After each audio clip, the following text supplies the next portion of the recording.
नमस्कार है जी सभी को। कैसे हैं आप सभी लोग। स्वागत है आप सभी लोग का एस विज्ञान के चैनल पे। और आज हम लोग क्लास 12th फिजिक्स का एक बढ़िया सा टॉपिक लेके आ चुके हैं, बायट-सावर्ट लॉ।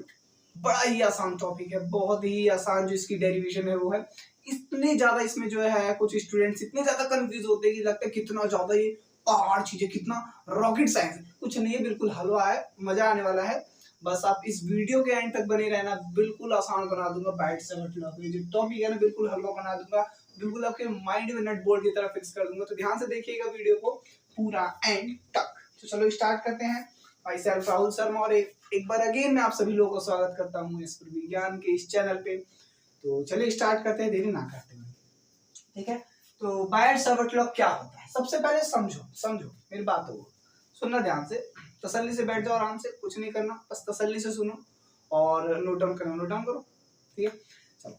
बायट-सावर्ट लॉ क्या होता है?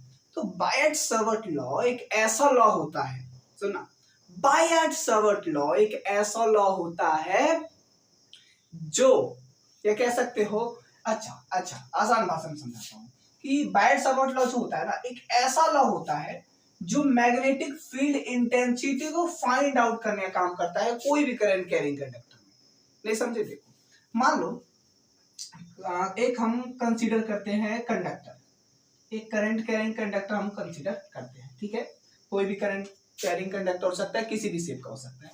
ठीक है, अब मान लो मेरे को इस पॉइंट पे मैग्नेटिक फील्ड को फाइंड करना है। ठीक, इस पॉइंट पे मेरे को मैग्नेटिक फील्ड को फाइंड करना है।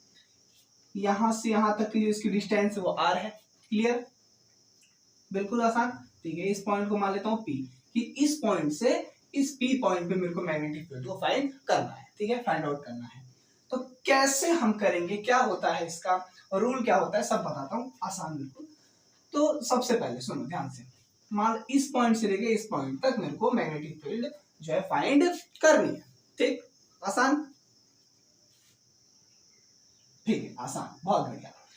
अब यहां से इस पॉइंट का डिस्टेंस अलग होगा, यहां से अलग होगा, यहां से अलग होगा, यहां से अलग होगा, यहां से अलग होगा, यानी हर एक पॉइंट से, यानी इस पॉइंट से लो या इस पॉइंट से लो, यानी हर पॉइंट से यहां तक का जो डिस्टेंस होगा वो डिफरेंट होगा। तो मैं एक साथ मैं सबकी, यानी सारे जो है हमारे सारे पॉइंट्स की मैग्नेटिक फील्ड एक पॉइंट पे फाइंड नहीं कर सकता, एक साथ नहीं कर सकता। तुम क्या करते हैं इसके लिए, क्या करते हैं, कुछ नहीं करते, इसको रख कर दू ना। मैं एक साथ सबकी एक ही पॉइंट पे मैं बहुत सारी, जितनी इन सारे पॉइंट्स की मैग्नेटिक फील्ड को फाइंड नहीं कर सकता इस एक पॉइंट पे, क्योंकि डिस्टेंस अलग अलग है। ठीक है, बहुत बढ़िया। तो क्या करते हैं, हम एक छोटा सा लेंथ एलिमेंट कंसीडर कर लेते हैं। क्या करते हैं, छोटा सा लेंथ जो है, लेंथ एलिमेंट कंसीडर कर लेते हैं, जिसको मैं नाम देता हूं DL। क्लियर, हलवा, आसान, ठीक है, बहुत बढ़िया। मैंने क्या मान लिया उसको, DL। अब इस कंडक्टर में, जो कंडक्टर है इसमें करंट फ्लो हो रहा है, यानी अब करंट की हमने एक डायरेक्शन दे दी। अब करंट की डायरेक्शन है तो ये हो जाता है I। ठीक है, क्या हो जाता है, I। ठीक है, तो ये अब यहाँ पे करंट फ्लो हो रहा है, करंट क्या हो रहा है, फ्लो हो रहा है, तो ये हो जाएगा IDL वेक्टर। ठीक है, समझ आ गई मेरी बात, क्लियर। और यहां से यहां तक की जो डिस्टेंस है वो क्या है, R वेक्टर है। सिंपल, आसान, कुछ नहीं, इतना आसान लगा। ठीक है, चलो आगे। अब क्या, यहां से ये जो लेंथ, ये जो DL यहाँ पे लिखा है ना, IDL यहाँ पे मैं लिख देता हूं, ये जो IDL लिखा है ना, IDL, इसको हम कहते हैं लेंथ एलिमेंट, या लिख सकते हैं आप करंट एलिमेंट,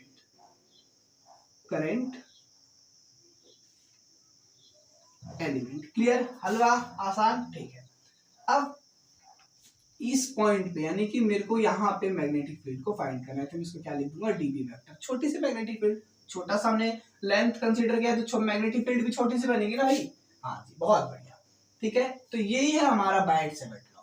क्लियर, तो यहाँ पे बायट-सावर्ट लॉ के अकॉर्डिंग क्या, कि जो मैग्नेटिक फील्ड होती है कुछ फैक्टर्स की डायरेक्टली प्रोपोर्शनल होती है। जैसे यहाँ पे मैं लिखूंगा क्या, कि ये जो मैग्नेटिक फील्ड होती है, मैग्नेटिक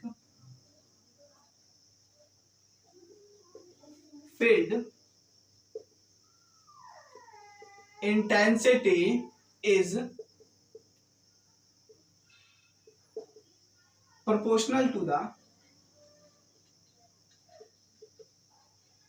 is proportional to किसके ऊपर? सबसे पहला किसके ऊपर? सबसे पहला जो हमारा डीबी वेक्टर का मतलब मैग्नेटिक फील्ड, जो हमारा डीबी होता है वो डायरेक्टली प्रोपोर्शनल होता है लेंथ एलिमेंट के। किसके? लेंथ एलिमेंट के, इसके प्रोपोर्शनल होता है। क्लियर? दूसरी चीज, जो हमारा मैग्नेटिक फील्ड होता है डीबी, वो डायरेक्टली प्रोपोर्शनल होता है करंट के। ठीक है? और जो हमारा यही मैग्नेटिक फील्ड होता है वो डायरेक्टली प्रोपोर्शनल होता है किसके? वो डायरेक्टली प्रोपोर्शनल होता है साइन थीटा के। अब साइन थीटा क्यों आया, इसका रीजन मैं आपको भी बताता हूं क्यों आया। ठीक है?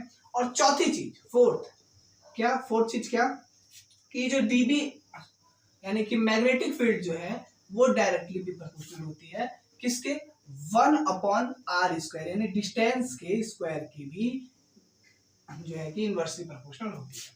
क्लियर मेरी बात? ये चीजें होती है, यानी 1, 2, 3 और ये 4 चीज आपको याद रखनी है। क्लियर? ठीक है, तो ये dB directly proportional to dl हो गया, यानी लेंथ एलिमेंट के। यही मैग्नेटिक फील्ड जो होती है करंट के डायरेक्टली प्रोपोर्शनल होती है। यही जो मैग्नेटिक फील्ड होती है साइन थीटा के और डायरेक्टली प्रोपोर्शनल होती है, और ये मैग्नेटिक फील्ड जो होती है ये इनवर्सली प्रोपोर्शनल होती है स्क्वायर के डिस्टेंस के स्क्वायर के। ठीक है? तो यही चीज 4 आपको ये चीजें याद रखनी है। ये चीज समझ आ गई, आपका जो आसान है जो खेल है वो बिल्कुल आसान हो जाएगा, हलवा हो जाएगा, मजा आ जाएगा। ठीक है? समझ आ गई? तो ये 4 चीज आपको याद रखनी है। अब हम इन 4 equation, first equation, second equation, third equation और फोर्थ इक्वेशन, इन 4 इक्वेशन को एक दूसरे में कर देते हैं कंबाइन। ठीक है? तो कंबाइन करते हैं जल्दी से, जब तक आप स्क्रीनशॉट लीजिए इसका और मुझे बताइए कि आपको समझ आ रहा है या नहीं, फिर मैं इसको रब करता हूं। लीजिए जल्दी से स्क्रीनशॉट इसका। ले लिया रब कर दूं? चलो रब कर देता हूं। हाँ ठीक है।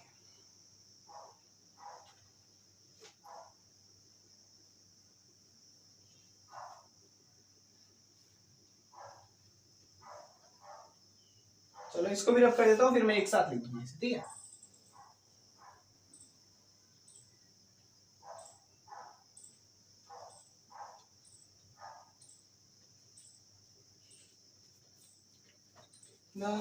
चलो एक साथ पहले लिख दो सबको कि क्या क्या था हमारे पास। हमारे पास जो इक्वेशन थी क्या थी कि जो हमारा डी, एक सेकंड, कुछ ज्यादा ही छोटा लिख दिया मैंने, कि जो हमारा डीबी है वो डायरेक्टली प्रोपोर्शनल है डीएल के।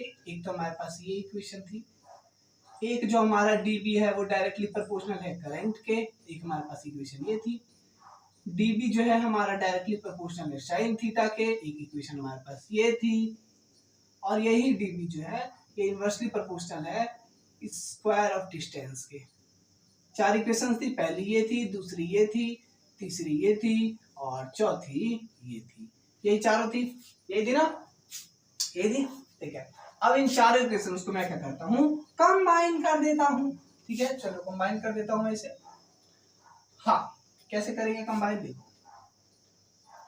डीबी यानी कि मैग्नेटिक फील्ड, ठीक है, क्या मैग्नेटिक फील्ड इक्वल टू क्या, सबसे पहले ध्यान दो, डी एल आई, क्या सबसे पहले आई डी एल, यानी सबको एक साथ लिखना है ना, तो आई डी एल, ठीक है, और आई और ये D l sine theta upon 1/r², 1/r² का मतलब r², यहां से आ जाएगा, ये आ जाएगा या नहीं आ जाएगा, बोलो, आ जाएगा, ये बोलो, आएगा ना, आएगा, ठीक है, बहुत बढ़िया।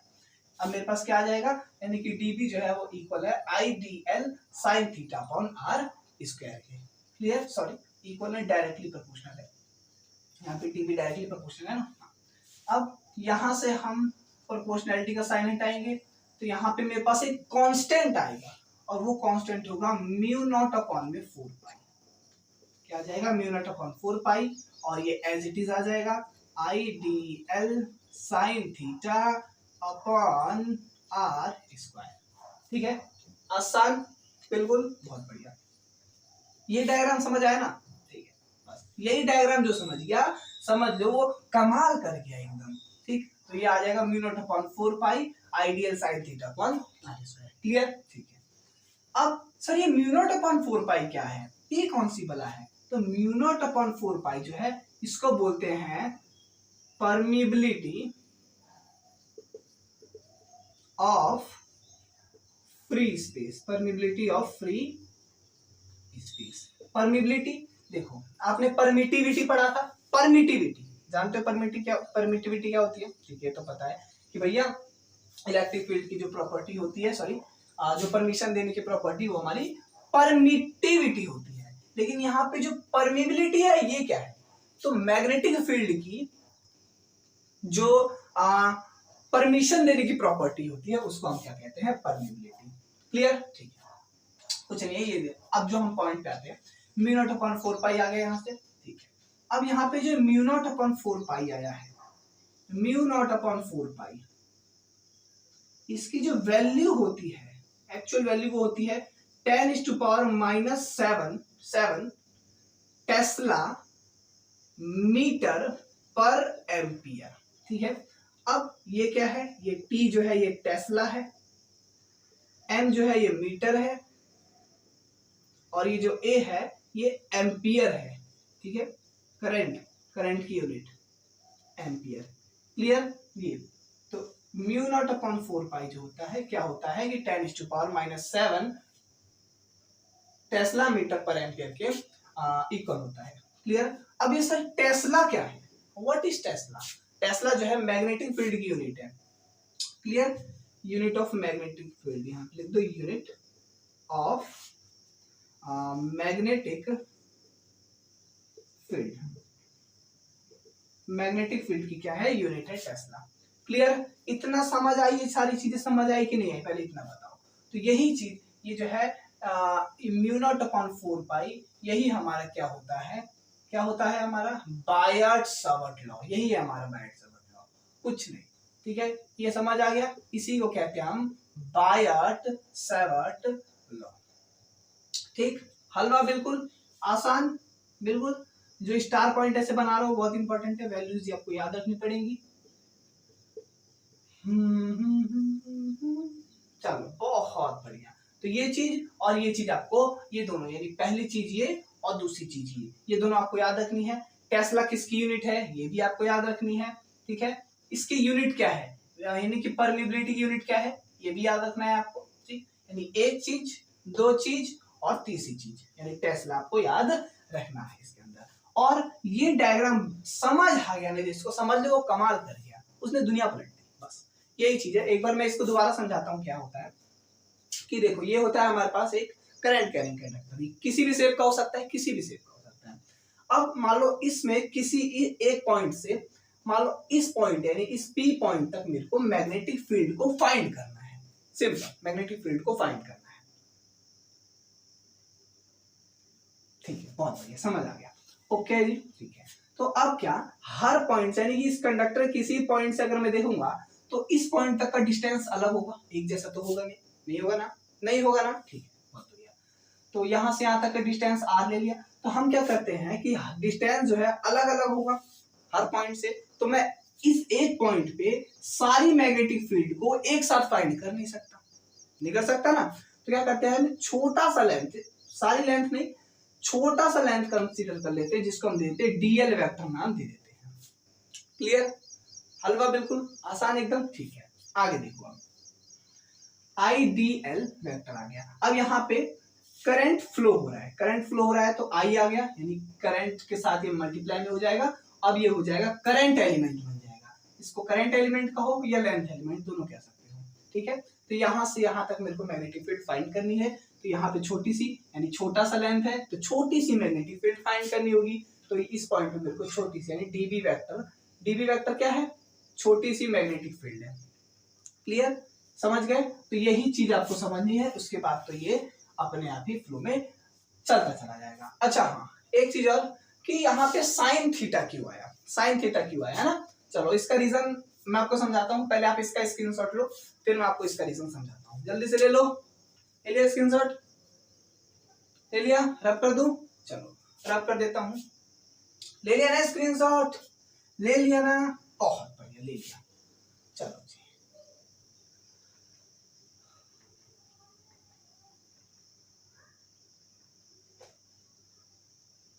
समझाता हूँ क्या है। इस इक्वेशन को याद रखना, ठीक है। हमारे पास जो बैड सबट लॉ था क्या था, वो dB equal to mu naught upon 4 pi I d l sine theta upon r square. हमारे क्वेश्चन क्या था कि यहाँ पे साइन थीटा क्यों आया था, देखो साइन थीटा। इसके पहले आपको लिखना पड़ेगा वेक्टर फॉर्म, ठीक है, तब समझ आएगा। वेक्टर फॉर्म सबसे पहले हम इसका वेक्टर फॉर्म लिखते हैं। ये तो देख रहे हो ना सारा स्केलर फॉर्म में है, हमें क्या लिखना है वेक्टर फॉर्म में। क्यों? मैग्नेटिक फील्ड एक वेक्टर क्वांटिटी, ठीक है, बहुत बढ़िया। अच्छा आगे वेक्टर फॉर्म कैसे लिखेंगे, देखो यहाँ पे जो थीटा है, थीटा किसके, अच्छा यहाँ पे नहीं, हमने यहाँ पे एंगल भी कंसीडर करना पड़ेगा थीटा। ये बात आपको याद रखना, यहाँ पे एंगल जो है थीटा बनेगा। क्यों एंगल थीटा बनेगा? क्योंकि यहाँ पे देखो ये क्या है, लेंथ एलिमेंट है, और यहाँ से हम मैग्नेटिक फील्ड फाइंड कर रहे हैं, यानी कि इस तरीके से ये हमारे पास लेंथ एलिमेंट हो गया और हम इस पॉइंट पे मैग्नेटिक फील्ड को फाइंड कर रहे हैं, तो यहाँ पे एंगल तो बनेगा ना थीटा, ठीक है। चलो समझ आ गया। तो ये जो थीटा है ये किसके किसके बीच का एंगल है, तो ये आइडियल वेक्टर और आर वेक्टर दोनों के बीच का एंगल है, ठीक है। तो यहाँ पे क्या देख सकते हो कि यहाँ पे आइडियल तो आर है लेकिन आर है ही नहीं, तो हम क्या करेंगे आर लिख देंगे, इसके अंदर आर का मल्टीप्लाई एक बार ऊपर भी कर देंगे और आर का मल्टीप्लाई एक बार नीचे भी कर देंगे। तो यहाँ पे आ जाएगा डी बी, वेक्टर है ना, तो हाँ equal mu naught upon 4 pi I d l, r का मल्टीप्लाई एक बार ऊपर करेंगे, ठीक, और इसी आर का मल्टीप्लाई एक बार नीचे कर देंगे, सॉरी आर स्क्वायर मल्टीप्लाई में आर, ठीक है। अब मेरे पास क्या इक्वेशन बन के आएगी, अब ये बन जाएगा वेक्टर क्वांटिटी, है ना। तो यहाँ पे लिख दोगे dB equal to mu naught upon 4 pi, ठीक है, I d l r upon r cube और साइन थीटा। हाँ अब साइन थीटा यहाँ नहीं आएगा, साइन थीटा यहाँ पहले लिख ही देता हूँ, चलो कंफ्यूज जाऊंगा, ठीक। क्या आ जाएगा I d l r sine theta upon r cube. इतना आगे समझ, कुछ नहीं था, समझ आ गया। अब यहाँ पे समझो कि साइन थीटा क्यों आया, तो देखो ये क्या है, एक आइडियल जो है ये क्या है, एक वेक्टर क्वांटिटी है, समझ गए। और डीबी वेक्टर क्या है, ये भी एक क्या है, वेक्टर क्वांटिटी है, ठीक है। तो ये भी वेक्टर क्वांटिटी और ये भी वेक्टर क्वांटिटी, और इनके बीच का जो आर है, एंगल है, वो भी क्या है, एक वेक्टर क्वांटिटी है, वेक्टर क्वांटिटी है। यानी कि जब दो वेक्टर क्वांटिटी को आपस में मल्टीप्लाई होगी, यानी आइडियल भी क्या है, वेक्टर क्वांटिटी है, और यहाँ पे जो डीबी है, डीबी ये भी क्या है, एक वेक्टर क्वांटिटी है। तो दो वेक्टर क्वांटिटी जब आपस में मल्टीप्लाई होंगे तो क्या बनेगा, वेक्टर प्रोडक्ट, ठीक है। और वेक्टर प्रोडक्ट को जब हम ओपन करते हैं तो क्या आता है, साइन थीटा। याद करो 11th क्लास, ठीक है, ठीक है, समझ गए। तो इस अच्छा जिसको ये चीजें नहीं पता है कि वेक्टर प्रोडक्ट क्या होता है, वेक्टर क्वांटिटी क्या होती है, मैंने सेपरेट जो वीडियो बना रखी है, जाके आप देख सकते हैं, ठीक है। हाँ समझ आ गया। तो इसी कारण से साइन थीटा आया, ठीक है।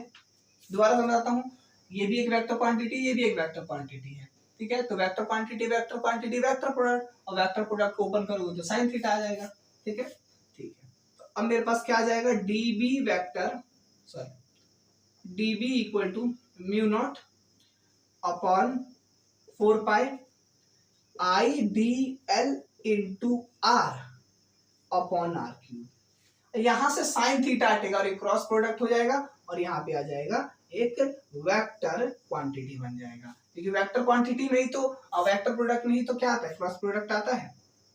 तो मेरे पास इस तरीके से ये क्या आ जाएगा, वेक्टर फॉर्म आ जाएगा, ठीक है। ये भी आपको याद रखना है, ठीक। तो ये क्या आ गया मेरे पास, बायट-सैवर्ट लॉ का वेक्टर जो है फॉर्म आ गई, ठीक है, समझ आ गया। तो यही चीज था हमारा बायट-सैवर्ट लॉ में। मेन हमारा कुछ नहीं था, मेन हमें इसको ढूंढना था, इसे हमें इसी को ढूंढना था, बस और कुछ नहीं है इसमें, ठीक है। डायग्राम समझ गए, समझ लो, कमाल कर दिया, एकदम मजा आ गया, ठीक है, समझ आ गया। जल्दी से आप इसका भी स्क्रीनशॉट ले लीजिए, ले लिया, चलो बहुत बढ़िया, खत्म वीडियो। खत्म। तो चलो मिलते हैं नेक्स्ट वीडियो में नेक्स्ट टॉपिक के साथ। अब देखते हैं अगला टॉपिक हमारा क्या होता है। कमेंट बताओ कि आपको अगली वीडियो जो है किस टॉपिक पे चाहिए, उस टॉपिक पे आपकी जो वीडियो है हम बनाएंगे। तो चलो मिलते हैं नेक्स्ट वीडियो में। नेक्स्ट वीडियो, जय हिंद जय Bharat, bye bye guys, take care.